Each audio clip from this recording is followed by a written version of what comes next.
मेरा नाम है शैलेश सोलंकी। मैं एक आयुर्वेदिक संस्था में काम करता हूं जिसका नाम है असली पीएस वेलनेस प्राइवेट लिमिटेड। मैं एक आज बेहतरीन रिजल्ट के साथ आपके सामने आया हूं। मैं दाहोद जिले का करम्बा गांव में आया हूं। एक माजी का है। मैं पूछने से पहले आपको साझा करवाता हूं। खुद माजी से पूछते हैं आपने તમને શું તકલીફ હતી મોઢાની અંદર? મોઢાની અંદર મેં ચાંદી હતી. ચાંદી હતી? હા. અમે બીજે ક્યાંય દવા કરાવી હતી તમે? દવા કરાતી પણ મને ફેર ના પડ્યો. ફેર ન પડ્યો? હા. પછી આ દવા લીધી હા.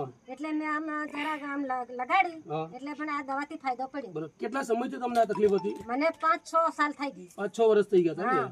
બરાબર. 500 ઉપર થઈ ગયું. 7 સાલ. 7 સાલ થઈ ગયા? હા. બરાબર. આ દવા તમે કેટલો ટાઈમ લગાવ્યું? 15 દિવस से 10 दिवस થઈ ગયા. 10 દાડા થઈ 10 दिवस થઈ ગયા ना? देखो दोस्तों, 10 दिन के अंदर ये अपनी प्रोडक्ट है डेंटोडॉग। 10 दिन के अंदर रिजल्ट जो 6-7 साल हुआ था, जो 6-7 साल में जो रिजल्ट नहीं आया, कहीं कहीं दवा करवाई है फिर भी आराम नहीं हुआ। अपनी एक डेंटोडॉग प्रोडक्ट के मुंह में लगाने से बहुत बड़ा रिजल्ट है। मुंह खोल के आप बताइए, मुंह खोल बताओ। तो जोरदार रिजल्ट आया है। इनके लिए डॉक्टर संजीव कुमार को मैं धन्यवाद करता हूं, क्योंकि ये प्रोडक्ट संजीव कुमार ने बनाया है। इनके लिए आपको धन्यवाद करता हूं। Thank you.